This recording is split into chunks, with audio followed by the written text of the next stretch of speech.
question, we go to Brazil. Go ahead, please, Brazil.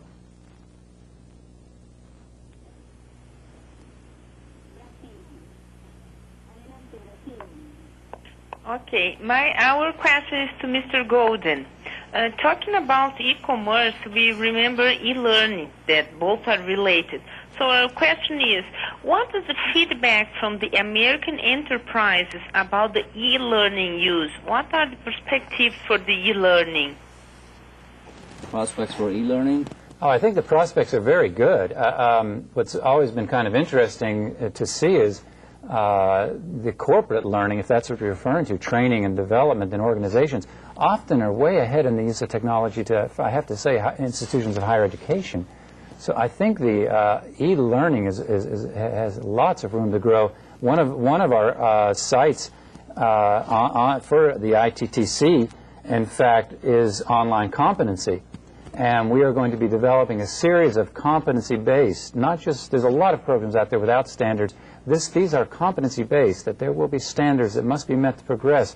We have a program already in place, a 3-level program on technology and information management. We'll be doing a program, we're just beginning on managerial excellence, and another competency on program on risk management. So I think in the area of e-learning, the horizon is very bright and wide open. I think what we need to do, though, is be able to develop and produce really quality programs. There's just a lot of programs that really aren't well done and tested. So I think the issue now is how do we develop and transmit really quality programs. Thank you. Excellent. We go to Sonora, Mexico for our next question. Go ahead, please. Good morning. Greetings to you from the University of Sonora. I have a question for Dr. Badger. What is Cisco Systems doing to broaden the broadband for Internet? Well, the broadband for the Internet is a big issue. I mean, last mile constraints are one of the things that are holding back some of the tools that I'm actually familiar with in terms of e-learning. The modules that engineers, field engineers, that keep the networks alive. Cisco has grown so quickly over the last few years that there was no way they could fly everyone back into San Jose, have them trained, and go back to the field, only to have them turn around and come back and be trained in a new product. They had to use e-learning tools to keep the engineers competent. So those are effective tools, but they can't be delivered to the general network user today because of those last mile issues. So what's happening is we're working with service providers.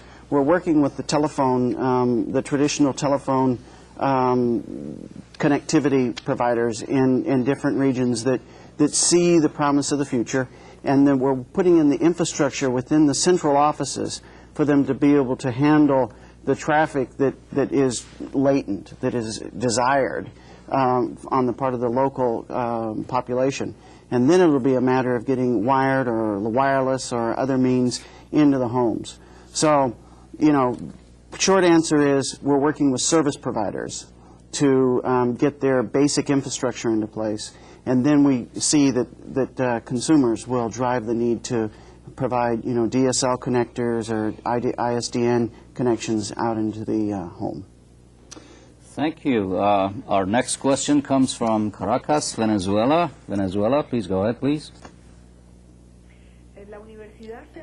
From Central University of Venezuela, which is an institution that has a lot to offer as far as the generation of knowledge. These new portals that the ITTC is introducing, how would we benefit from that as far as promoting and disseminating this knowledge? What would you recommend us for us to be able to use those portals? Yes, thank you. Gracias. One of the three portals is Distance Educator. Distance Educator has been online since 1996, I believe, and is an excellent resource for university administrators as well as instructors who are offering distance courses. There's a wealth of information, a very rich site And certainly, as a beginning, I would subscribe to, go to that site and subscribe, and they will send you updates and so on. So that would be a way to take advantage, and there are other sites, of course, too, online that you can take advantage of for information and so on.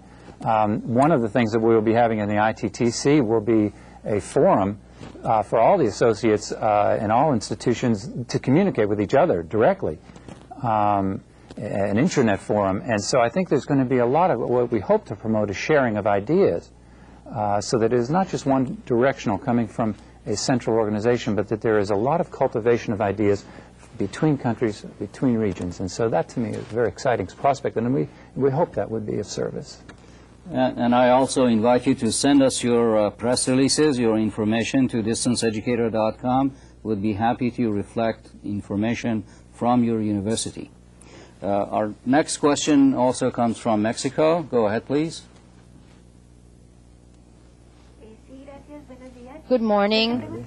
Our question is, although Internet is one of the most revolutionary elements in this century in our Latin American countries, this expansion has not yet been fully exploited. And does this mean that because of that we can become a zero in the global economy? What can we do if our economy cannot be compared to that of other countries? What are the prospects for smaller organizations or smaller nations in this global economy? Well, I think they're actually quite good, and I always think that in Latin America you won't have to suffer the mistakes that we've made, that you'll be able to come in much quicker and without the waste of expenditures we've had to make in developing some of these issues. I also think that the wireless use that is more prevalent, and frankly in Asia and certainly in Europe than it is here, will be of tremendous benefit to yourselves. And again, skipping ahead one generation and coming up very quickly to speed. I think the prospect is quite good. Dr. Badger, you want to? Well, I think it is interesting. I work with government leaders on a global basis that want to make a change towards an Internet-based economy, both from better government performance as well as attracting new business. And one of the interesting phenomenon that I've noticed is the number of countries that are really engaging this aggressively that have always felt perhaps unfairly, but on the periphery of the core of the economy. So the Economist just released which countries get IT. At the top of the list is New Zealand. New Zealand is a country that sees that the Internet has leveled the playing field and that they want to become an attractive place for business. They don't have to feel that they're on the periphery of, on the sidelines of the world communication dialogue, just being passive listeners. They are engaging it. They're diving into it with, head first. And that they've achieved this standing, according to the New Economy Survey. This says that they're #1 in terms of going after the ideas and putting in the infrastructure to make it occur. So it's interesting. Those countries that have often felt left out of the dialogue now are jumping in. Singapore is another good example, as Dr. Golden said, that there's a big emphasis in Pacific Rim countries to become full participants. In fact, it's quite the opposite, that the Internet equalizes opportunities, and it provides you with a platform that you can also be a player if you're a smaller organization that you didn't have that capability before.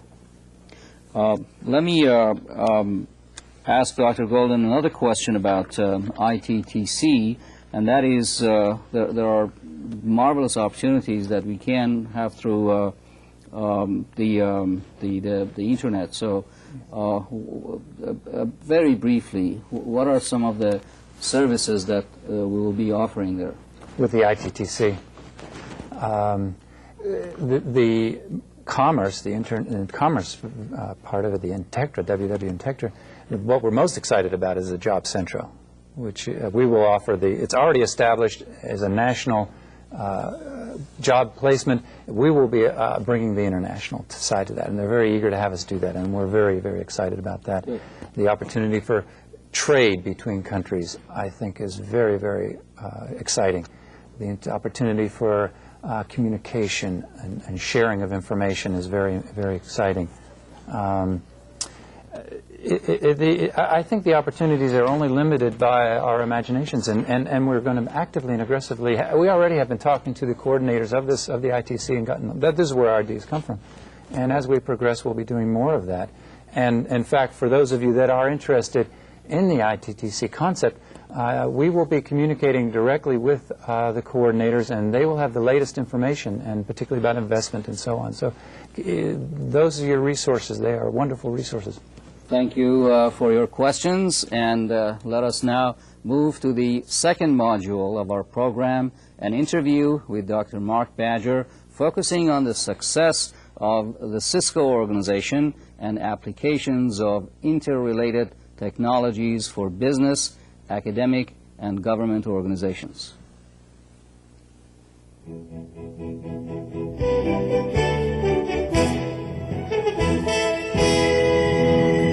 Dr. Badger, recently Cisco Systems was listed in Fortune magazine as one of the major corporations, not in the United States, but elsewhere in the world, in fact, as the second largest corporation.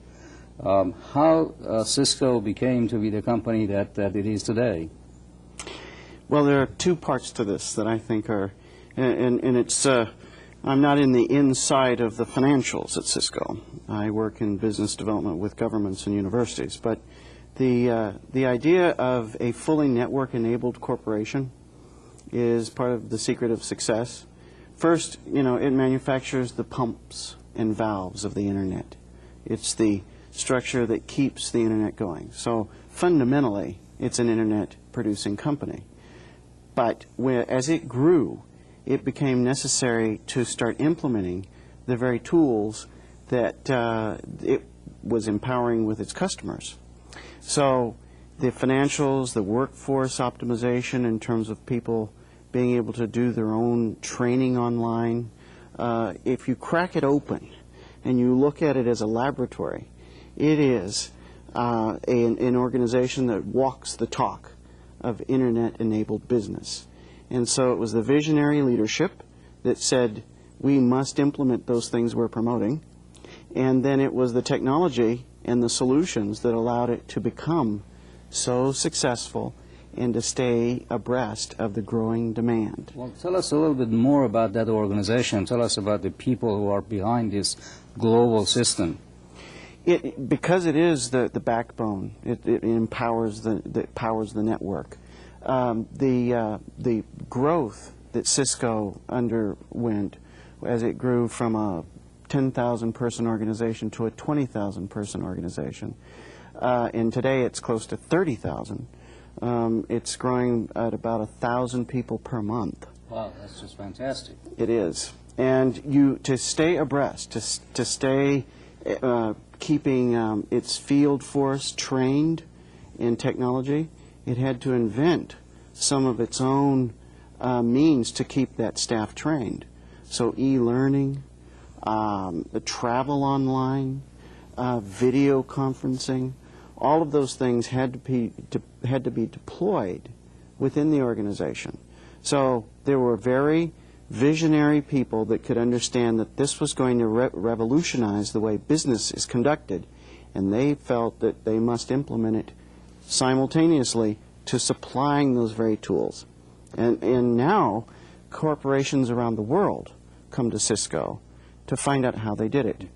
So you look at the company as a laboratory. You try it inside the company, and then you will take that technology and those concepts and implement it outside. That's right. Fantastic. Very good. What is the future vision for Intranet, especially in terms of e-commerce? Today, the network needs to have open standards so that it has the robustness or the capabilities of handling multiple solutions. So the future is really in integrated voice, video, data to run across the common network. The vision of the future is that you see the network as a plug in the wall, one outlet that's more like a utility, like an electrical outlet. And you can plug into it a telephone, a computer, that same hole, or even a refrigerator.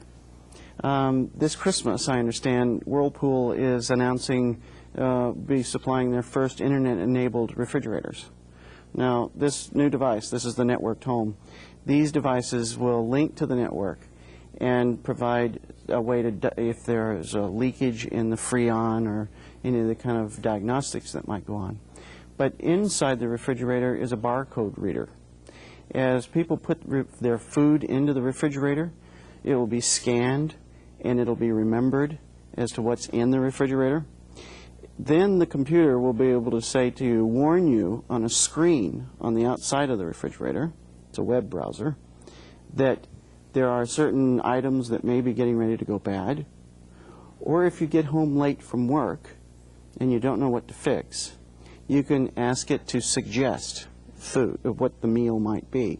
Fascinating. And it'll scan the World Wide Web, look for recipes that have all the components that you currently have in your refrigerator, and come up with a suggested meal. Does it keep track of the calories that I'm consuming?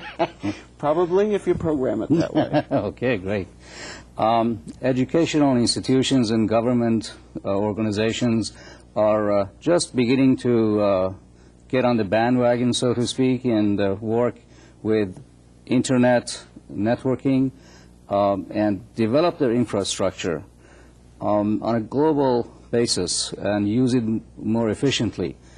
Do you have any recommendations for these organizations? What do you suggest to them when you go to these universities and campuses and work with faculty and administrators? This is an interesting problem, or it's an interesting opportunity.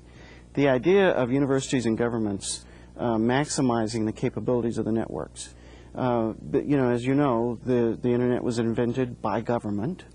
It was part of the National Science Foundation initiative to have the capability of intercommunicating multiple places and have redundancy and the capability of healing itself so that if there was an interruption.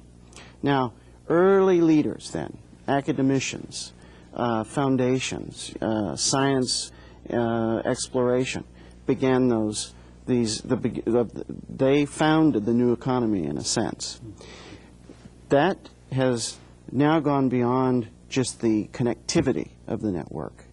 It's the solutions that run across the top of it. Now, when we say solutions, we mean those applications that can transform a business or a university or a government.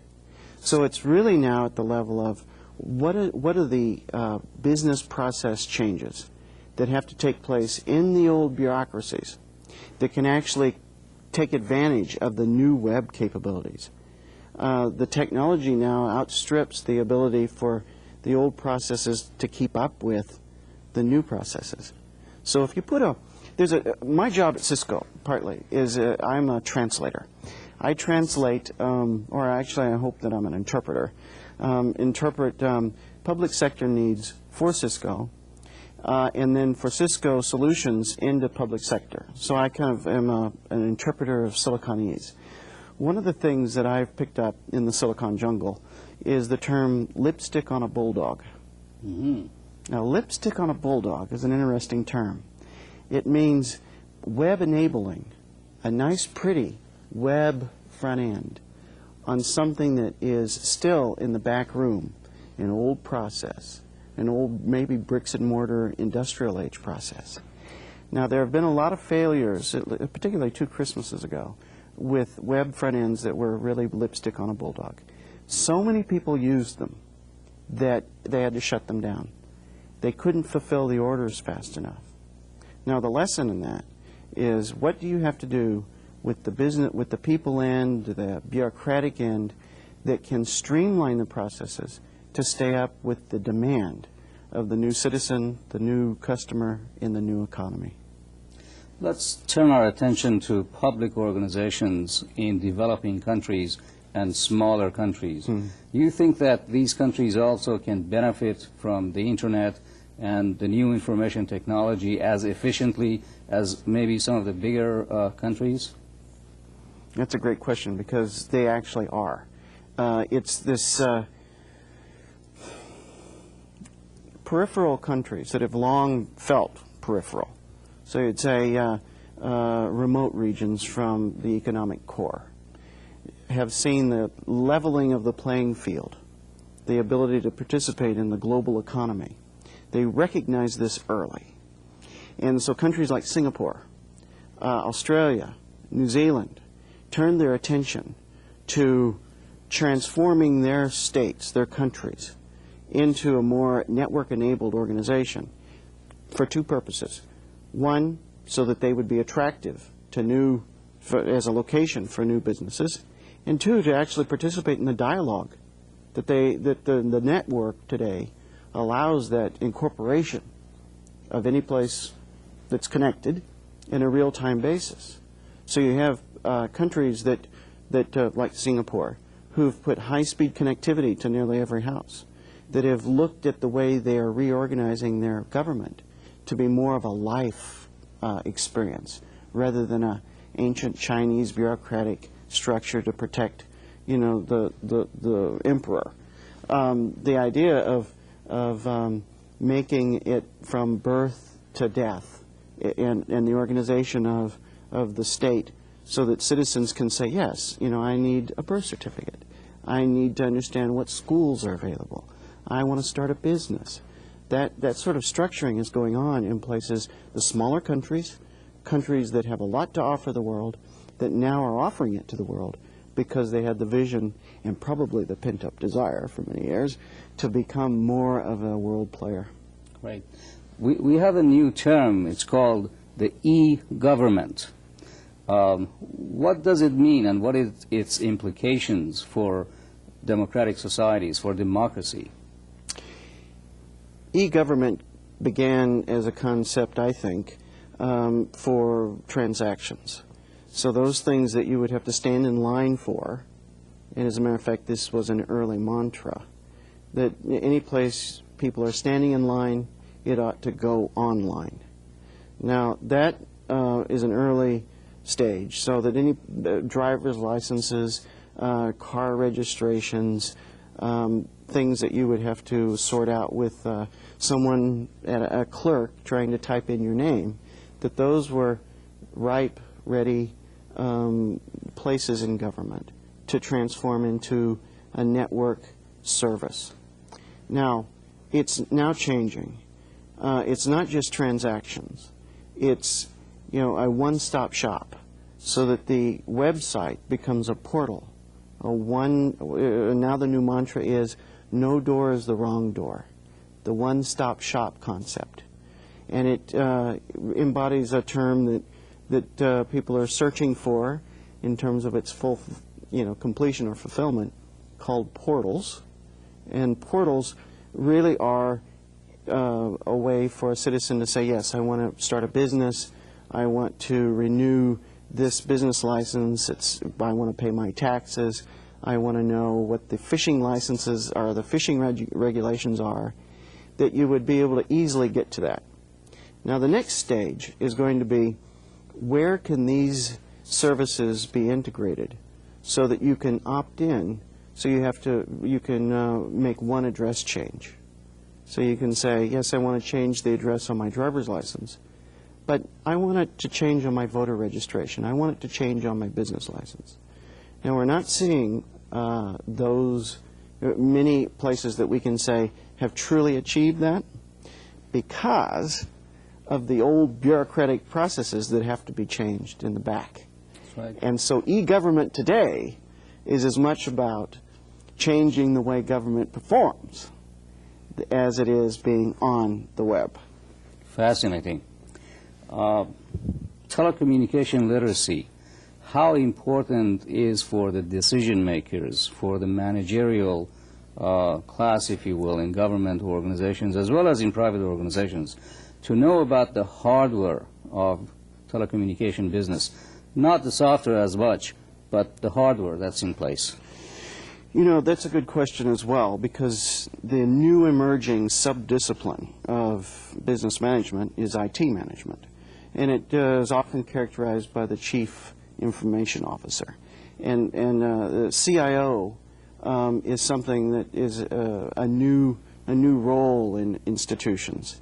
There's always been a chief data processor, There have been people who have handled a lot of the technical parts of management of information systems.